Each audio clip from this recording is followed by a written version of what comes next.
Hello everyone, welcome to beyond teachings. I am Suman Shankar, your physics teacher. तो आज हम लोग क्या पढ़ने वाले हैं बच्चों? आज हम लोग पढ़ने वाले हैं अपना ग्रेविटेशनल चैप्टर को हम लोग कंटिन्यू करने वाले हैं।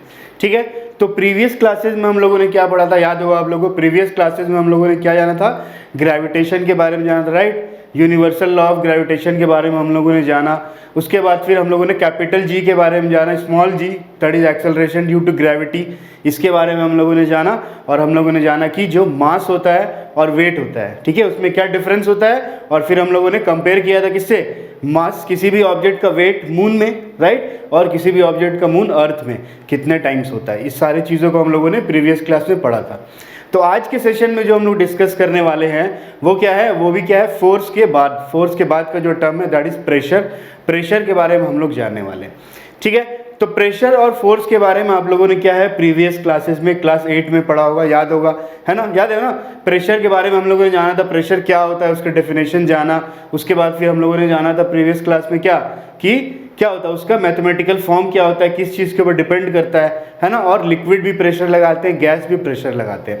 तो यही सारी चीज़ें हम लोगों को फिर से पढ़नी है, पर थोड़ा सा एडवांस है इसका, राइट। तो आइए हम लोग जानते हैं क्या होता है थ्रस्ट एंड प्रेशर के बारे में जानते हैं क्या होता है। सबसे पहले हम लोग बात करते हैं थ्रस्ट के बारे में, ठीक है ना। तो थ्रस्ट के बारे में हम लोग जब भी बात करते हैं तो सपोज एग्जांपल मैं देता हूँ आपको। अगर मान लेता हूँ कि मुझे क्या करना है, मुझे कहीं पे दीवार पे कील ठोकना है, राइट। या फिर हम लोग नोटिस बोर्ड लगाते हैं। नोटिस बोर्ड सबने देखा होगा, स्कूल में कॉलेजेस में नोटिस बोर्ड होता है। तो जब भी हम लोग क्या करते हैं नोटिस बोर्ड लगाते हैं, तो नोटिस बोर्ड लगाने के बाद हम लोग क्या करते हैं उसमें पिन लगाते हैं उसको, ताकि वो गिर नहीं जाए, राइट, लगाते हैं। तो जब भी हम लोग पिन लगाते हैं तो हम लोग फोर्स किस डायरेक्शन में लगाते हैं? हमेशा परपेंडिकुलर डायरेक्शन में लगाते हैं, ठीक है ना। जैसे सपोज यहाँ पे मुझे क्या करना है, सपोज यहाँ पे मुझे कील है, सपोज ये नेल है ना, मुझे इसको ठोकना है इसमें, है ना। तो मैं क्या करूँगा इसको मैं परपेंडिकुलरली, मतलब यहाँ से जब मैं इसको परपेंडिकुलरली इस तरह से फोर्स लगाऊंगा तो ये क्या होगा? अंदर जाएगा ना, ठीक है ना। तो यहाँ पे भी मैंने क्या किया? फोर्स लगाया, लेकिन ये फोर्स कैसा था? ये फोर्स था परपेंडिकुलर। मतलब कि जो फोर्स क्या हो परपेंडिकुलर टू द सरफेस लगता है उसको मैं क्या बोलता हूँ? उसको मैं बोलता हूँ थ्रस्ट।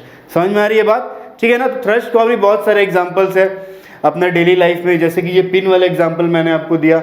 और जब भी आपको कभी भी कहीं भी फोर्स लगाना पड़ता है ना, जैसे अब दीवार पे कील भी ठोकते हैं या कोई दूसरा काम कर रहे होते हैं फोर्स लगाने के लिए, तो ज़्यादातर हम लोग क्या करते हैं? हम लोग उसमें परपेंडिकुलरली फोर्स लगाते हैं ना।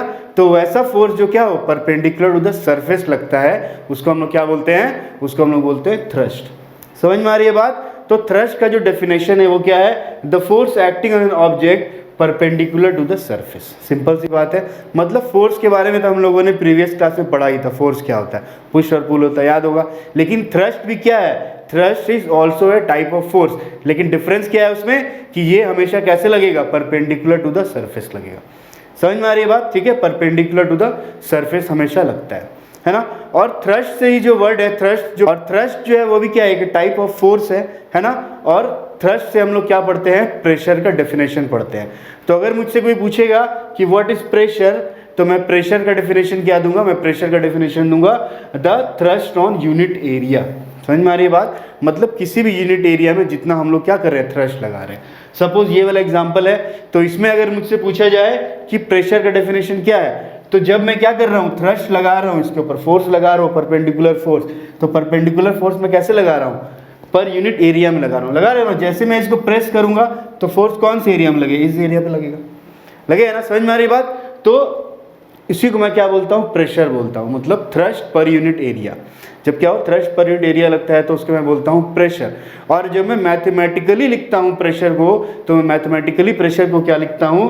Pressure is equal to thrust upon area.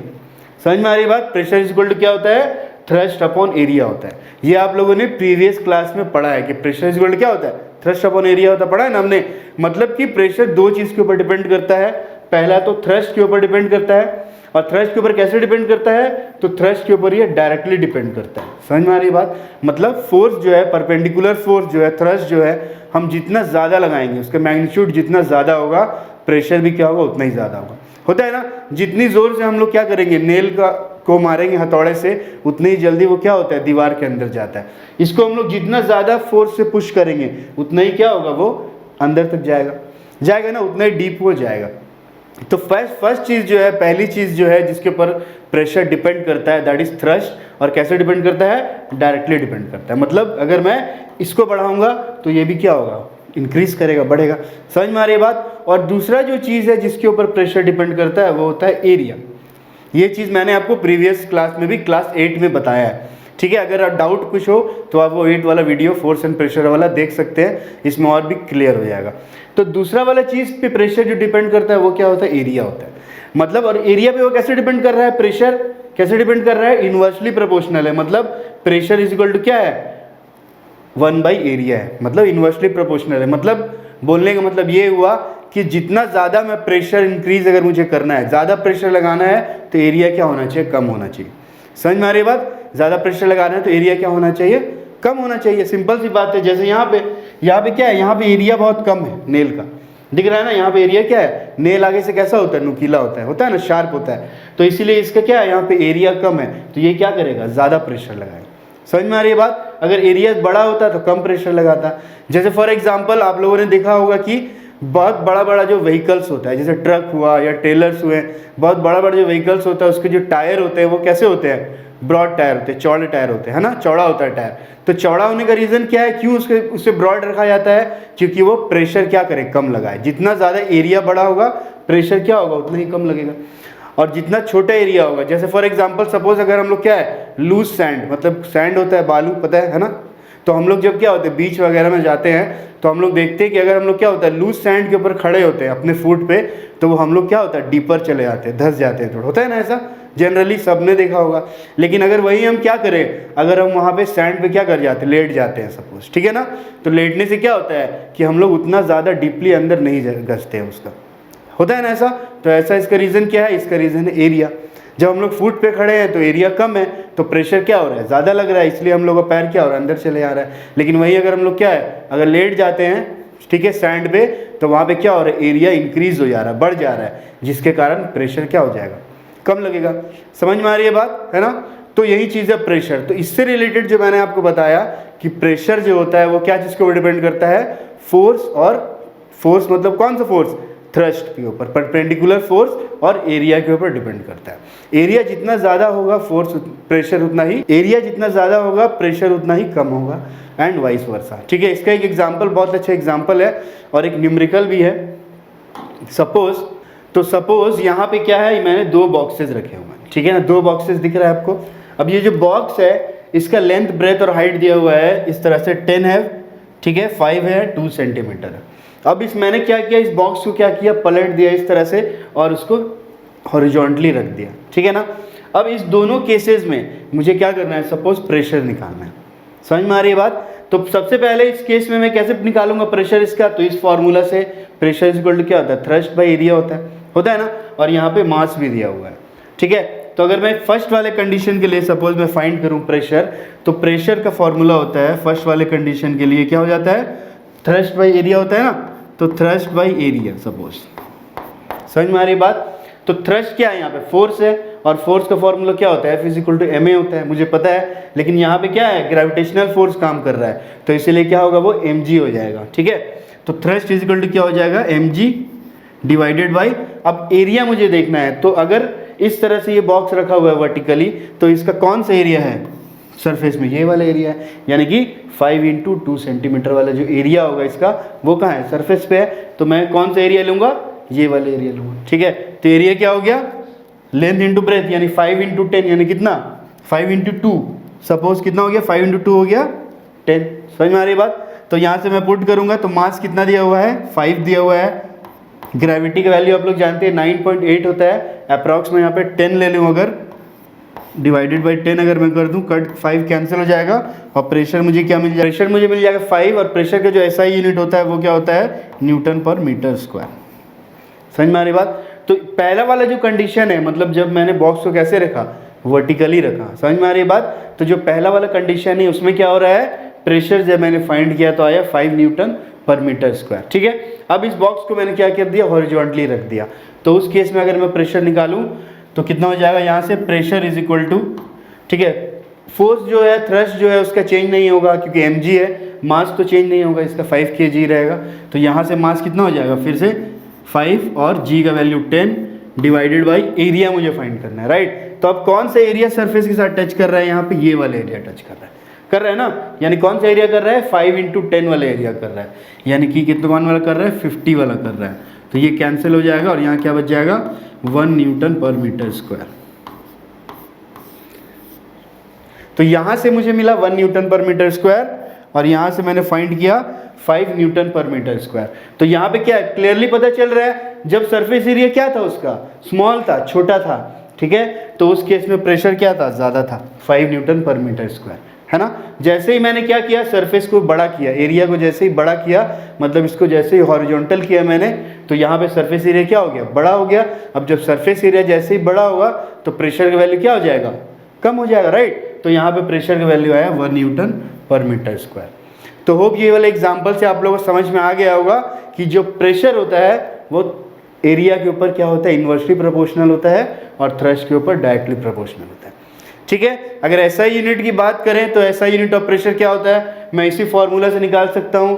Thrust का एसआई यूनिट क्या होता है, Newton, it's a type of force, और डिवाइडेड बाय एरिया का क्या होता है, m²। तो प्रेशर का जो एसआई यूनिट होता है वो क्या होता है, N/m² होता है, और इसका दूसरा नाम है पास्कल, ठीक है। ब्लेस पास्कल का नाम आपने सुना होगा, एक साइंटिस्ट है, ठीक है, उसी के नाम पे ये जो है प्रेशर का यूनिट रखा गया, उसको मैं बोलता हूँ पास्कल, और शॉर्ट में मैं इसको लिखता हूँ क्या, PA, ठीक है, पास्कल, और शॉर्ट में इसको लिखता हूँ PA। समझ में आ रही है बात। तो ये बात थी प्रेशर की, ठीक है। अब हम लोग आगे बात करेंगे कि pressure exerted by liquids. Liquids जो होते हैं, ठीक है, लिक्विड्स मतलब क्या, वाटर, अनदर लिक्विड, ऑयल्स, वो किस तरह से प्रेशर एक्सर्ट करते हैं। तो आइए बात करते हैं प्रेशर एक्सर्टेड बाय लिक्विड के बारे में। तो स्टूडेंट्स, प्रेशर इन लिक्विड के बारे में जब हम लोग बात करते हैं तो हमें याद आता है क्लास 8, राइट। तो क्लास 8 में हम लोगों ने पढ़ा है कि जो लिक्विड होता है वो प्रेशर जब एक्सर्ट करता है तो कहाँ पे एक्सर्ट करता है, याद होगा आप लोगों को एक्सपेरिमेंट से क्लास 8 में। तो लिक्विड जो होता है वो क्या करता है, वॉल्स ऑफ द कंटेनर पे और बेस ऑफ द कंटेनर पे जो होता है वो क्या करता है, प्रेशर एक्सर्ट करता है, ठीक है। तो जो लिक्विड में जो प्रेशर होता है, लिक्विड का दूसरा नाम क्या है, फ्लूइड्स भी है, आपको पता है, ठीक है ना। और जो लिक्विड होता है वो कैसे प्रेशर एक्सर्ट करता है, fluid exert pressure on the base and walls of the container, ठीक है। मतलब एक कंटेनर में अगर मैं किसी लिक्विड को रखूँ, किसी फ्लूइड को रखूँ, तो वो प्रेशर कहाँ एक्सर्ट करेगा, उसके वॉल्स पे करेगा। ये एक्सपेरिमेंट हम लोगों ने प्रीवियस क्लास में पढ़ा है, ये वाला एक्सपेरिमेंट। एक बार और देख लेते हैं इस एक्सपेरिमेंट को। तो यहाँ पे क्या हो रहा है, यहाँ पे एक बॉटल है, इस बॉटल में मैंने क्या किया है, वाटर, सपोज पानी को मैंने रख दिया, ठीक है ना। अब क्या हो रहा है कि जैसे ही मैंने क्या किया, इस बॉटल में होल्स किए, इस तरह से होल्स किए, कहीं भी अगर मैं होल्स करूं तो क्या होता है, वाटर जो होता है उस होल से बाहर निकलता है, ठीक है ना। क्यों बाहर निकलता है, वाटर होल से ही बाहर क्यों निकलता है, क्योंकि वाटर जो है उसने प्रेशर कहाँ लगाया, उसने इस सरफेस में प्रेशर लगाया। जैसे ही मैंने इसमें वाटर फिल किया तो वाटर ने इसके सरफेस के चारों तरफ प्रेशर लगाया, ठीक है। और ये प्रेशर क्या होता है, ये प्रेशर हमने पढ़ा है प्रीवियस क्लास में कि हाइट जैसे जैसे इंक्रीज होते जाता है वो प्रेशर का वैल्यू भी क्या होता है, इंक्रीज होते जाता है, ठीक है ना, हाइट के ऊपर डिपेंड करता है, याद होगा। तो यही चीज़ है कि लिक्विड जो होता है कैसे प्रेशर एक्सर्ट करता है, तो लिक्विड अपने वॉल्स पे और बेस पे प्रेशर एक्सर्ट करता है, ठीक है। इसीलिए जब भी मैं कहीं भी बॉटल में होल करता हूँ तो वहाँ से पानी निकलने लगता है। सिमिलरली हमने प्रीवियस क्लास में गैस के बारे में पढ़ा हुआ, याद है कि गैस भी क्या करता है, वॉल्स पे प्रेशर एक्सर्ट करता है। जब भी क्या होता है, टायर बर्स्ट होता है तो क्या होता है, वहाँ से एयर बाहर निकल जाता है, होता है ना ऐसा, क्योंकि वो कहाँ प्रेशर एक्सर्ट कर रहा है, टायर अपने वॉल्स पे ऐसे प्रेशर एक्सर्ट करता है, ठीक है। तो प्रेशर एक्सर्ट बाय लिक्विड में क्या है कि लिक्विड जो होता है वो वॉल्स ऑफ द कंटेनर पे अपना प्रेशर एक्सर्ट करता है। समझ में आ रही है बात, ठीक है। तो ये तो बात थी क्या, प्रेशर एक्सर्ट बाय लिक्विड के बारे में, ठीक है ना। अब मैं ये बात जानना चाहता हूँ, मतलब हाँ, तो ये तो बात थी क्या, प्रेशर एक्सर्टेड बाय लिक्विड के बारे में। अब हम लोग जो डिस्कस करने वाले हैं वो एक टाइप का फोर्स के बारे में डिस्कस करने वाले हैं, जो फोर्स लगाता है कौन, लिक्विड ही लगाता है, ठीक है ना। सपोज इसका एग्जाम्पल बहुत सारा आपने डेली लाइफ में देखा होगा।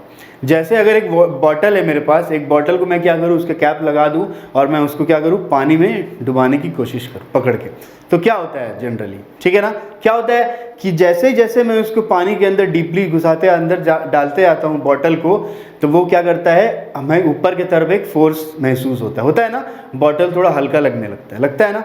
सिमिलरली अगर आप लोगों ने कभी क्या है, कुएं से, वेल से अगर कभी पानी खींचा होगा कुएं से, तो क्या होता है, जैसे ही मैं बकेट को, बाल्टी को जैसे ही मैं कुएं के अंदर जाता है वो, वैसे ही वो जैसे ही पानी के ऊपर जाता है तो वो क्या होता है, लाइट फील होता है ना, हल्का फील होने लगता है। लेकिन जैसे ही फिर मैं उसे वापस बाहर निकालता हूँ फिर से वो क्या होता है, भारी लगने लगता है ना। आप लोगों ने देखा होगा बड़ा बड़ा शिप्स होता है जो किसका बना होता है, आयरन्स का बना होता है, बड़ा बड़ा लोहा का स्टेनलेस स्टील का बना हुआ होता है, लेकिन वो फिर भी क्या होता है, पानी में फ्लोट करता है ना। क्यों फ्लोट करता है, तो इसका रीज़न है force of buoyancy. Force of buoyancy क्या होता है, फोर्स ऑफ बॉयंसी एक ऐसा फोर्स है जो लिक्विड लगाता है, कहाँ पे लगाता है, अपवर्ड डायरेक्शन। ठीक है, अगर मैं किसी ऑब्जेक्ट को पानी के अंदर डालूं, इंसर्ट करूं, तो क्या होगा कि वाटर जो होगा वो भी क्या करेगा, एक फोर्स लगाएगा अपवर्ड डायरेक्शन में, जिसके कारण क्या होता है, हमें वो चीज़ हल्का फील होता है ना। आप लोगों ने सबने देखा होगा, ठीक है, बहुत नॉर्मल सा चीज़ है, हर जगह दिखाई देता है ये चीज़। तो अगर सपोज मैं क्या करता हूँ, वाटर में किसी भी ऑब्जेक्ट को डालता हूँ या किसी भी फ्लूइड में, किसी भी लिक्विड में अगर मैं किसी ऑब्जेक्ट को इंसर्ट करता हूँ इस तरह से, तो इंसर्ट करने से क्या होता है कि जो इस ऑब्जेक्ट का जो ग्रेविटेशनल फोर्स है, ऑब्जेक्ट है, ग्रेविटेशनल फोर्स है, फोर्स तो लगाएगा ही, पता है ना, डाउनवर्ड डायरेक्शन में। ठीक है, तो जैसे ही क्या होता है मैं उसको पुश करता हूँ, तो क्या होता है कि इस फोर्स को बैलेंस करने के लिए वाटर जो होता है एक अपवर्ड डायरेक्शन में फोर्स लगाता है। ठीक है, जिसके कारण वो ऑब्जेक्ट मुझे लाइटर महसूस होता है, हल्का महसूस होता है ना। ठीक है, तो इसी फोर्स को मैं क्या बोलता हूँ, इसी फोर्स को मैं बोलता हूँ फोर्स ऑफ बॉयंसी। समझ में आ रही है बात। तो बॉयंसी फोर्स क्या होता है, बॉयंसी फोर्स जो होता है it is a force, upward force exerted by the liquid on any object. समझ में आ रही है बात, मतलब कि एक फोर्स है, किस डायरेक्शन में लग रहा है, अपवर्ड डायरेक्शन में लग रहा है, और कौन लगा रहा है, लिक्विड लगा रहा है। ठीक है ना, और इसका डायरेक्शन क्या होगा, जिस डायरेक्शन में हम लोग ऑब्जेक्ट को पानी के अंदर इंसर्ट कर रहे हैं उसके अपवर्ड डायरेक्शन में फोर्स लगता है, वो इसी को मैं बोलता हूँ फोर्स ऑफ बॉयंसी। ठीक है, और इसी फोर्स ऑफ बॉयंसी के कारण क्या होता है कि बड़ा बड़ा जो शिप्स होता है, जैसे मैंने आपको बताया, वो क्या होता है, पानी में डूबता नहीं डूबता है ना। ठीक है, जैसे वेल वाला एग्जांपल मैंने आपको दिया, कुएं से जब आप जैसे ही बाल्टी जाता है पानी में तो वो मुझे हल्का महसूस होता है ड्यू टू बॉयंसी फोर्स। समझ में आ रही है बात। ठीक है ना, जैसे बॉटल वाला एग्जांपल मैंने आपको दिया, जैसे ही आप एक खाली बॉटल का कैप लगा के पानी के अंदर इंसर्ट करते जाते हैं डीपली, वैसे वैसे वो क्या होता है, मुझे लगता है कि नीचे से कोई फोर्स काम कर रहा है, लगता है ना, और ऊपर की तरफ बोतल ढकेलता है। अगर मैं उस बोतल को क्या करूँ, पानी के पूरा अंदर घुसा के छोड़ दूँ तो क्या होगा, फिर से वो उछल के ऊपर आ जाएगा ना। तो उसका रीज़न क्या है, उसका रीज़न है फोर्स ऑफ बॉयंसी। समझ में आ रही बात। तो फोर्स ऑफ बॉयंसी जो होता है वो हमेशा अपवर्ड डायरेक्शन में लगता है, ये आपको याद रखना है। ठीक है, और जो magnitude of force of buoyancy जो होता है वो क्या होता है, depends on density of the fluid. Magnitude of the buoyancy force होता है, और जो magnitude of the buoyancy force होता है वो क्या चीज़ के ऊपर डिपेंड करता है, वो डिपेंड करता है क्या, जिस लिक्विड पे मैंने उस किसी ऑब्जेक्ट को इंसर्ट किया है, डुबाया है, उसके डेंसिटी के ऊपर डिपेंड करता है। ठीक है ना, अगर डेंसिटी के ऊपर कैसे डिपेंड करता है, तो डेंसिटी सपोज क्या होता है, अगर किसी लिक्विड में मैं क्या कर रहा हूँ, किसी चीज़ को इंसर्ट कर रहा हूँ, ठीक है ना, तो अगर क्या है उसका डेंसिटी, सपोज उस ऑब्जेक्ट का डेंसिटी क्या है, ज़्यादा है वाटर से, तो वो क्या होगा, वो डूबेगा नहीं डूबेगा। ठीक है ना, सिमिलरली अगर इसका उल्टा है, सपोज अगर क्या होता है वाटर का डेंसिटी ज़्यादा है उस ऑब्जेक्ट से, तो क्या हो जाएगा, वो सिंक कर जाएगा। तो इसी को मैं बोलता हूँ फ्लोटिंग एंड सिंकिंग।